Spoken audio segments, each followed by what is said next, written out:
Quella di Panama è una storia che si ripete, un altro scorcio di distorsione della realtà.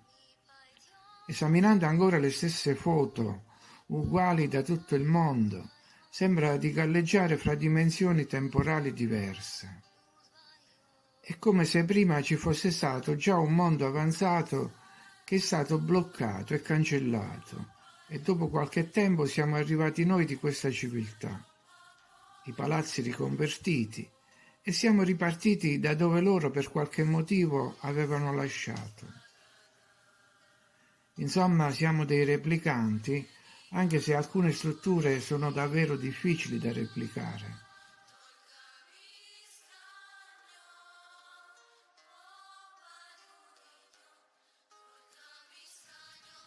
Così come alcune delle loro innovazioni tecnologiche, mostrate qualche volta e poi fatte sparire.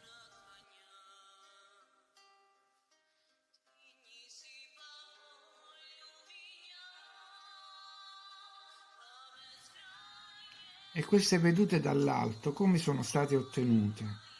Sembrano una via di mezzo fra le stampe e le fotografie. Avevano apparecchiature particolari. E di quanto erano più avanti? 50 anni, 100 anni? Tornando al nostro discorso, circa 100 anni fa veniva inaugurato il canale di Panama. A conclusione dei lavori per lo sbancamento del terreno e la costruzione delle chiuse, durato dal 1905 al 1914.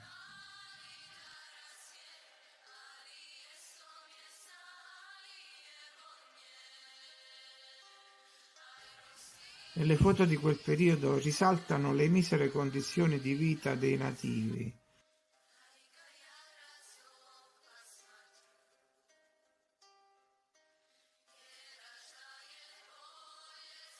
Mentre al contrario le élite sono ritratte sullo sfondo di imponenti palazzi già visti, quegli stessi edifici comuni all'Europa, all'Asia, all'Australia. Questa volta agli edifici si uniscono anche le enormi strutture di ferro e i macchinari. Tra queste foto ce n'è una che rende bene l'idea del periodo. Un'immagine rivelatrice, potremmo dire, un elemento dissonante. Si vede un albero cresciuto all'interno di un macchinario abbandonato, un albero che ha avvolto il ferro. Quanto tempo ci è voluto perché quell'albero crescesse al punto da inglobare il ferro? 20 anni, 40 anni? È difficile dire, ma di certo è occorso un bel po' di tempo. Ciò potrebbe significare, secondo me, se le foto si riferiscono tutte al periodo dei lavori, che il macchinario era stato abbandonato già prima che la pianta avesse il tempo di crescere, cioè prima delle date dell'utilizzo delle macchine per la costruzione delle chiuse. Ma torniamo ai palazzi. Cattedrali, edifici con colonne, edifici governativi. Ma a quale governo appartenevano? A quello degli americani che erano subentrati per prendere possesso perpetuo del canale o a un governo precedente, del mondo precedente?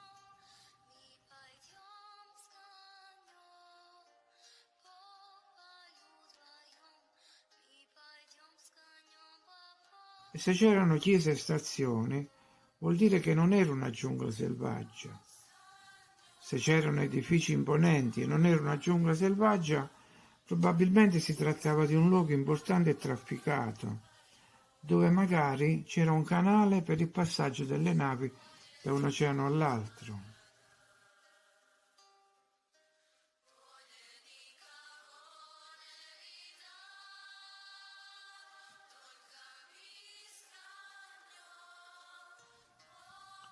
Insomma, Panama potrebbe essere stato un luogo civile e tecnologico già prima delle date indicate.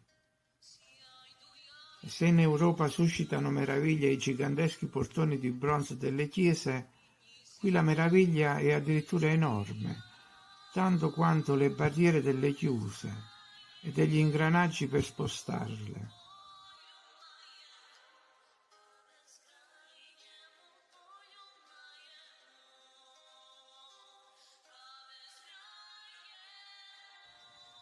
In quali officine della giungla erano state assemblate e come erano state poi trasportate.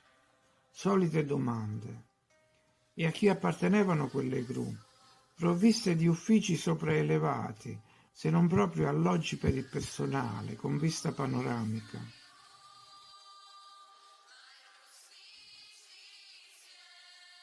Ritorniamo all'inizio, alla cerimonia per l'apertura del canale, all'inaugurazione di un'opera importantissima che avrebbe consentito alle navi di evitare il viaggio fino a Capo Horn o allo Stretto di Magellano. Il bacio fra due oceani a suggellare l'opera ciclopica. Che siano stati proprio i ciclopi a realizzarla.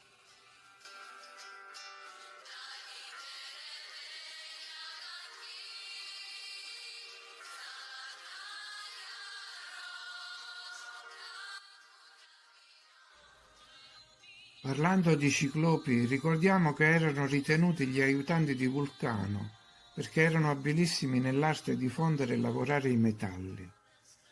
Rimanendo ancora sul tema dei giganti, vorrei rispondere a chi mi aveva chiesto informazioni sulle figure dei giganti presenti in una immagine del video con poche parole.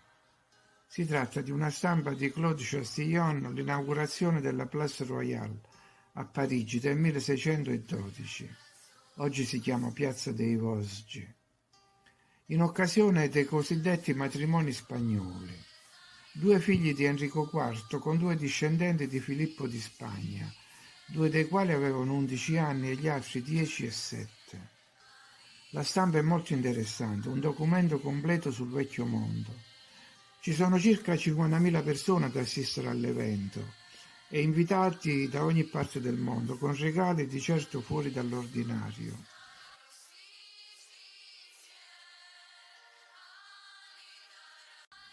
Mentre oltre la piazza si stagliano le centinaia di cuspidi e guglie di una Parigi con un'atmosfera davvero gotica, nel senso di lugubre e misteriosa.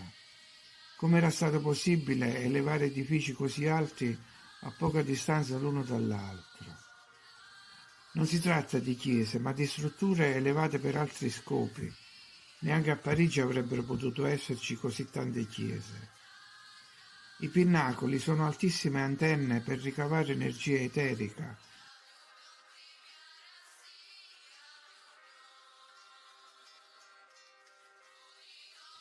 I giganti portano delle masse cerimoniali, come in Inghilterra ancora oggi, ma si tratta di dispositivi dalla funzione a noi ignota.